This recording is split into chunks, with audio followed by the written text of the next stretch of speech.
Hello, we're the History Hikers. I'm Dries. And I'm Jente. And we're at Chateau du Hohenstein.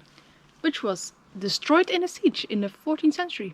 Apparently some of the stones, and there are a lot of them around here, were used during that siege by the trebuchets. Let's check it out.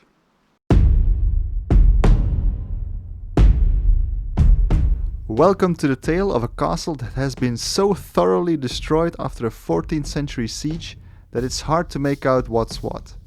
Though built by the Hohenstein family in the 13th century, they would soon have to accept the Bishop of Strasbourg as co-owner. It was only the start of the mounting troubles between the Lord of Hohenstein and the Bishop.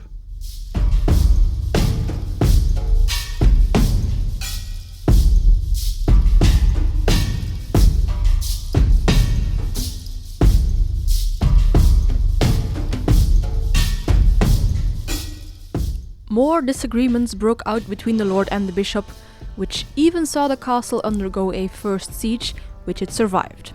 Later in 1324, a new bishop had to be elected.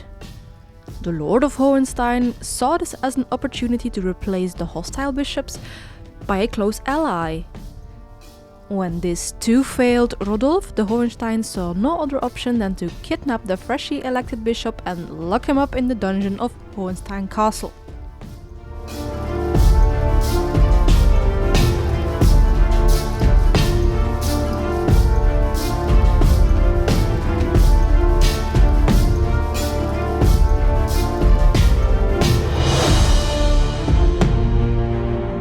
When the bishop was freed after 4 months, he did not care much for the Christian ideal of forgiveness. Instead, only 1 year later, he would strike back at Hohenstein with a vengeance and lay siege to the castle. It is during this siege that the old castle of Petit Ringelstein was refortified.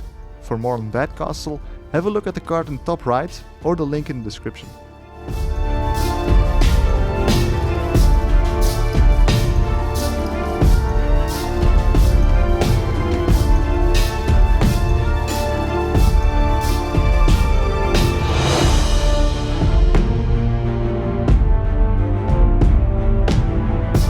In 1338, the castle was taken by the bishop's troops and dismantled. The sources even go so far as to saying it was destroyed until it was removed from the surface of the earth. These days it's more of a vantage point over the valley, though with the fog it's not as impressive. Just like at Quillan, there's a good lesson to be learned from this tale. Don't mess with the bishop.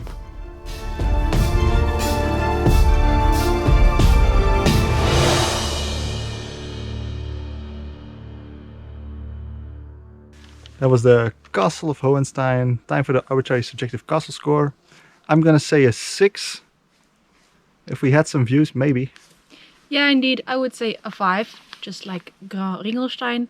This is again a Pere Perthus or Kerbus situation where the views would probably be incredible, but we can't see them because of the weather. Thanks so much for watching though. Leave your score in the comments. And otherwise, like, comment, subscribe if you want to see more of these kind of castles. We'll see you next time. Bye! Bye.